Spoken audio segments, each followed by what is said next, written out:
고통의 문제.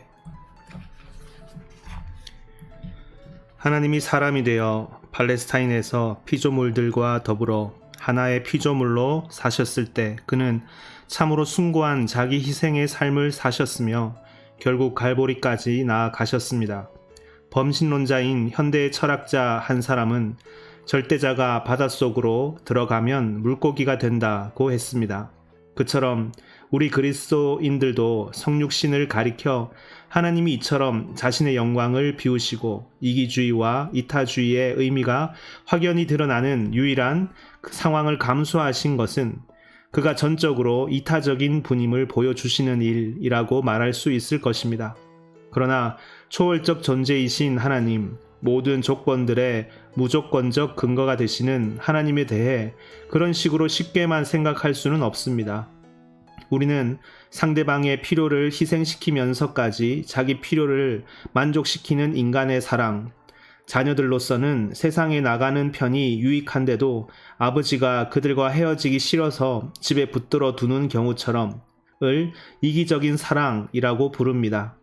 이런 상황이 벌어지려면 사랑하는 쪽에 어떤 필요나 열정이 있고 사랑받는 쪽에 그와 공존할 수 없는 또 다른 필요가 있어야 하며 사랑하는 쪽이 사랑받는 쪽의 필요를 의도적으로 모른 척하거나 무시해야 합니다.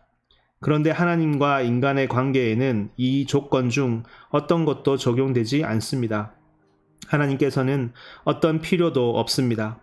플라톤의 말처럼 인간의 사랑은 빈곤, 필요 내지는 결핍의 산물로서 사랑하는 쪽에서 필요로 하고 갈망하는 선한 것이 그 대상 안에 실제로 있거나 또는 있다고 여겨질 때 생겨납니다.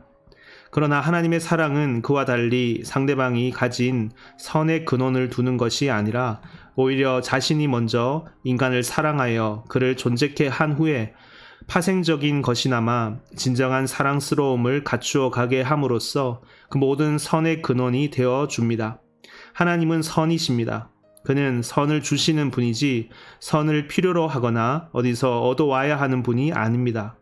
이런 점에서 하나님의 사랑은 말 그대로 본질상 끝없이 이타적인 것으로서 모든 것을 주되 아무것도 받지 않는 사랑입니다.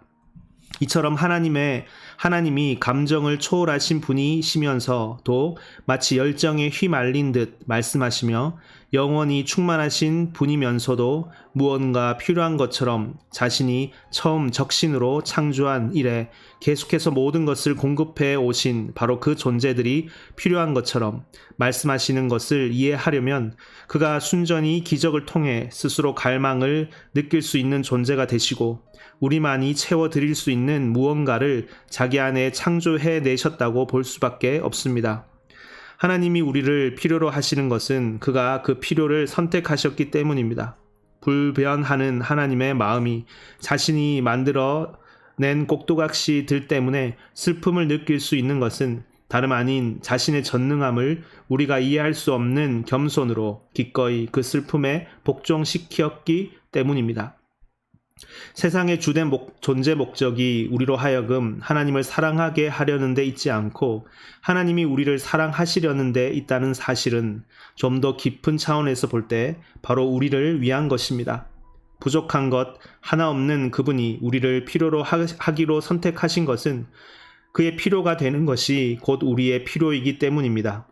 지금 기독교가 가르치고 있는 바대로 하나님과 인간의 모든 관계 전후에는 자신을 순수하게 내어주신 하나님의 행위가 10년처럼 입을 벌리고 있습니다. 이것은 아무것도 아닌 인간을 택하여 사랑하는 자로 삼음으로써 하나님께 필요한 존재이자 그가 갈망하시는 존재, 어떤 의미에서로 만드신 행위로서 하나님은 영원토록 모든 선함을 가지고 계신 분이므로 이렇게 자신을 내어주시지만 않았다면 아무것도 필요로 하거나 갈망하지 않아도 되었을 것입니다. 이처럼 하나님은 바로 우리를 위해 자신을 내어 주셨습니다.